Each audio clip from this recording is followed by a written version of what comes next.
What I'm about to tell you sounds impossible, but every word is true. My name is Dr. Maya Chen, and 5 days ago, I did something that could cost me my medical license, my reputation, and possibly my freedom. I traded places with my identical twin sister and infiltrated her nightmare of a marriage. And by the time those 72 hours were over, 3 people were begging me for mercy.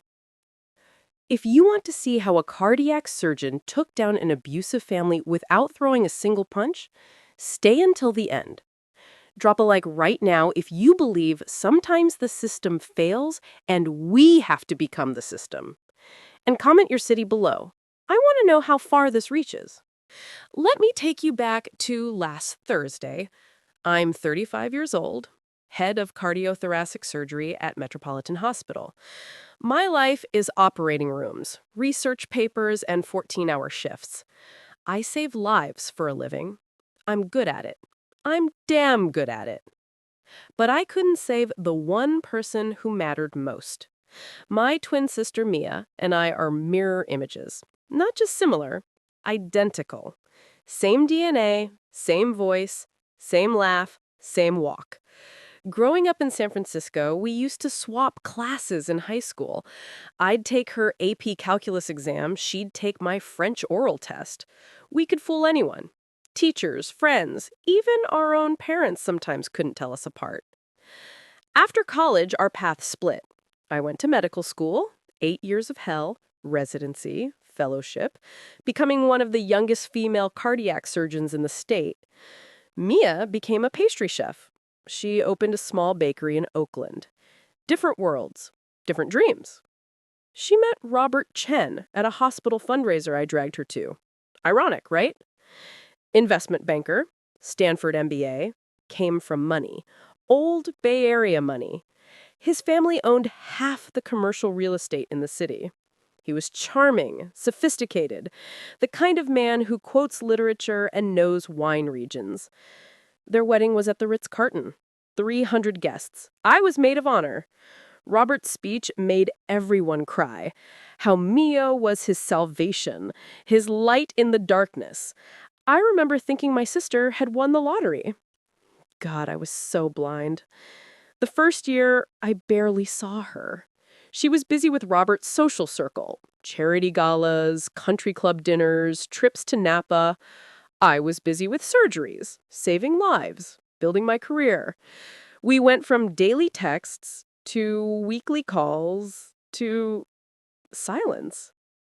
When I did see her at family holidays, something was off. She wore high collars, long sleeves even in summer. She stopped making eye contact. Her laugh, that loud, infectious laugh I'd known for 35 years, it was gone, replaced by this quiet, nervous giggle. I told myself she was adjusting to married life. I told myself she was just stressed. I told myself lies. Last Thursday, at 11 p.m., my phone rang. Unknown number. I almost didn't answer. I was post-op, exhausted, ready to crash. Maya. Her voice was barely a whisper. I need you. Please, I'm at the 7-Eleven on Market Street. I was in my car in 30 seconds. When I pulled up, I didn't recognize her at first. She was sitting on the curb, hood pulled up, hunched over like she was trying to disappear. I parked and walked over. Mia? She looked up and my blood turned to ice. Her face was destroyed. Both eyes swollen, one completely shut. Her lip split open, still bleeding. Bruises on her neck in the shape of hands.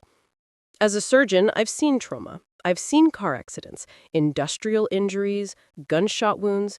But seeing that damage on my sister's face, on a face identical to mine, it broke something fundamental inside me. Who did this? But I already knew. She started sobbing. Not crying, sobbing.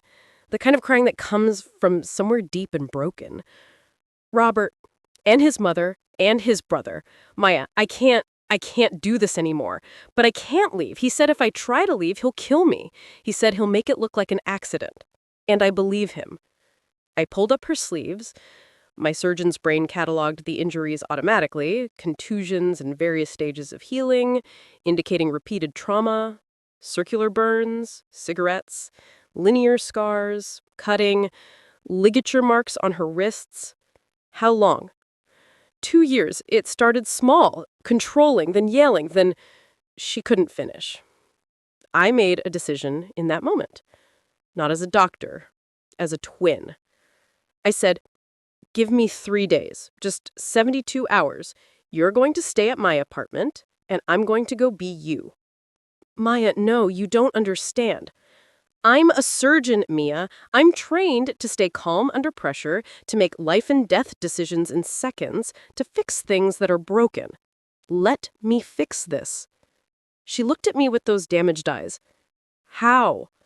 By making them think the woman they've been abusing just learned how to fight back. Friday morning, I walked into that house as Mia Chen. Same face, same body, but everything else was different. Mia is soft, gentle, careful. I'm precise, confident, surgical. Robert's mother, Catherine, was waiting in the kitchen. Old money matriarch, the kind of woman who measures your worth by your bloodline. She'd moved in a year ago and ruled the house like a tyrant. You're late, she said without looking up from her iPad. Robert expects breakfast at 7 a.m. sharp. I bit back my first response, which would have been very un-Mia-like. Instead, I said quietly, I'll make it now. See that you do, and this time don't burn the eggs like yesterday. I made breakfast, perfectly. Years of precision work make you very good with your hands. Robert came down at 7:05. Investment banker uniform, Tom Ford suit, Rolex, hair slick back. He looked at the plate I set in front of him, took one bite, and spit it out. This is disgusting. Are you incompetent? The eggs were perfect. I'd made sure of that. He was looking for a reason. I'm sorry, I said, using Mia's small voice. I'll remake it. Don't bother. He stood up, grabbed the plate, and threw it at the wall. Eggs and ceramic everywhere. Clean it up. I'm late because of you. He stepped closer. I could smell cologne and coffee and rage. His hand came up, and I caught his wrist mid-air. The shock on his face was beautiful. Not today, Robert, I said. My voice had changed. Mia's soft tone was gone. I've had a long night, and I'm not in the mood. I squeezed his wrist, not enough to break it, but enough to hurt. I know exactly how much pressure a human joint can take before damage occurs. I stopped just short. Let go of me, he hissed. Say please. His face went red. Catherine gasped from the doorway. Robert's brother David, who'd been lounging on the couch, sat up straight. I held his wrist for 3 more seconds, then released him. He stumbled back, cradling his arm. What the hell is wrong with you? Catherine shrieked. I'm tired of being afraid, I said simply. Now, if you'll excuse me, I have things to do. I walked upstairs to my bedroom and locked the door. Behind it, I smiled. Phase 1 complete. Establish that something has changed. Plant doubt. Make them uncertain. Over the next 48 hours, I systematically dismantled their sense of control. I'd hidden cameras throughout the house during that first day. Medical-grade button cameras, audio recorders disguised as phone chargers. Everything admissible in court, because Mia owned the house. Her grandmother's inheritance, though Robert tried to hide that fact. Friday night, Robert came home drunk. Standard pattern, according to Mia. He'd go to client dinners, come home intoxicated, and take out whatever frustrations he had on her. He stumbled in at 11 p.m., headed straight to the bedroom where I was sleeping. Get up, he slurred. I want to talk to you about your attitude this morning. I sat up calmly. We can talk in the morning when you're sober. I'm not asking. He grabbed my arm. The exact same grip that had left bruises on Mia's arm for years. But I know anatomy. I know nerve clusters. I pressed my thumb into the pressure point on his wrist, and his hand spasmed open. I said no, Robert. He swung at me. Clumsy, telegraphed. I ducked and his fist hit the wall. I heard the crack. Boxer's fracture. Fourth metacarpal. He howled in pain, clutching his hand. "You broke my hand!" "No," I said calmly. "You broke your own hand. I'll drive you to the ER." At the hospital, my hospital, I made sure we saw Dr. Patterson, head of orthopedics and my close friend. While Robert was getting x-rays, I pulled him aside. "That man has been beating my sister for 2 years. I'm documenting everything. I need you to note in his chart that the injury is consistent with punching a hard surface." Patterson's face went dark. "You've got it. Anything else you need?" Just watch. This is going to get interesting. Saturday, Catherine and David tried to corner me while Robert was out picking up his pain medication. "We need to talk about your behavior," she said. She blocked the doorway while David moved behind me. Classic intimidation. "About what?" I kept my voice level. "You're disrespecting this family. You're turning my son against his own mother. Your son is an abuser. You enabled it. You participated in it. And now you're going to pay for it." David put his hand on my shoulder, trying to physically intimidate me. Big mistake. I grabbed his hand, twisted, used his momentum and body weight against him. Basic self-defense, the kind I learned in women's safety courses in medical school. David went down hard, face first into the carpet. "Don't touch me again." Catherine started screaming, calling me crazy, calling me possessed. I pulled out my phone and showed her the screen. A video feed of everything that just happened streaming to a secure cloud server.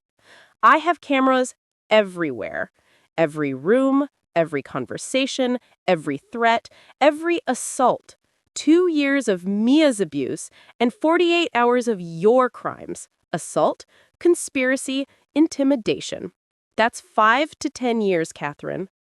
Her face went white. Sunday evening, I called a family meeting. Robert, Catherine, and David all sat at the dining room table. I stood. I placed a folder in front of them. Inside, medical records, photographs, bank statements showing Robert's gambling debts, $340,000, documentation of every injury Mia had sustained, video and audio recordings from the past 3 days. "This is 2 years of evidence," I said.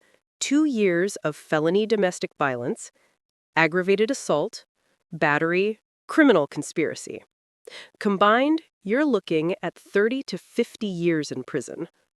Robert's hands were shaking. "Who are you?" I smiled.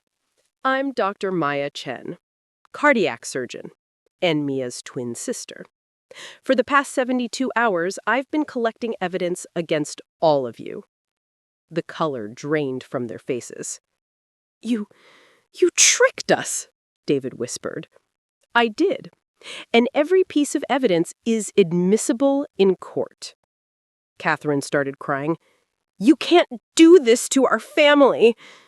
"Your family did this to yourselves. But I'm not unreasonable.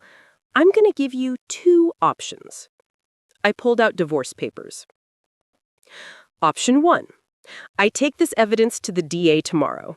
You all go to prison. Robert loses his banking license. Catherine, you lose your social standing. David, you lose your trust fund. Courts can freeze assets pending criminal trial. They were all crying now. Option 2, Robert signs these divorce papers right now, full custody to Mia, no visitation.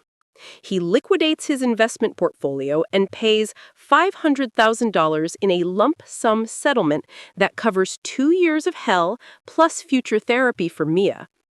This house stays with Mia. It's legally hers anyway. And all 3 of you accept restraining orders, 1,000 feet minimum distance. "We don't have $500,000, Robert said. "Yes, you do. I've seen your accounts, Robert. Cryptocurrency wallets, offshore accounts, your mother's investment portfolio. You'll liquidate assets. You'll cash out. I don't care how you get it, but you'll pay. This is extortion, Catherine hissed. No, this is consequences. You have until 6 p.m. tonight to decide. At 5:45 p.m., Robert signed the papers. Every page, every line. His hand, still in a cast from punching the wall, shook the entire time. The money was wired to an escrow account within the hour. The restraining orders were filed Monday morning. By Tuesday, Robert, Catherine, and David had vacated the house. I brought Mia home Wednesday morning. Her real home. Free. Safe. Alive. "How did you do it?" she asked, standing in her kitchen, for the first time in years, without fear. "I did what you couldn't do because you're gentle and kind," I said. "And I did what they never expected. I fought back with their own weapons. Money, law, fear." 3 months later, Mia reopened her bakery. She smiles now. Real smiles. Robert's banking license was suspended due to the domestic violence documentation. He lost clients, lost his reputation, lost everything. Catherine was forced to sell her investment properties to cover legal fees. David got cut off from the family trust after the restraining order. They're scattered now, broken, powerless. People ask if I regret it. Impersonating my sister, entrapping them, becoming something other than a doctor for 3 days. My answer? Never. Because sometimes the system fails. Sometimes you have to become the system. I'm Dr. Maya Chen. I'm 35 years old. I spent 72 hours saving my sister's life, not in an operating room, but in a war zone disguised as a home. And I'd do it again in a heartbeat. If this story moved you, smash that like button. Subscribe for more true stories of survival and justice. And comment below, where are you watching from? Have you or someone you love survived abuse? Let's build a community that refuses to stay silent. Because silence is what abusers count on. Let's make some noise.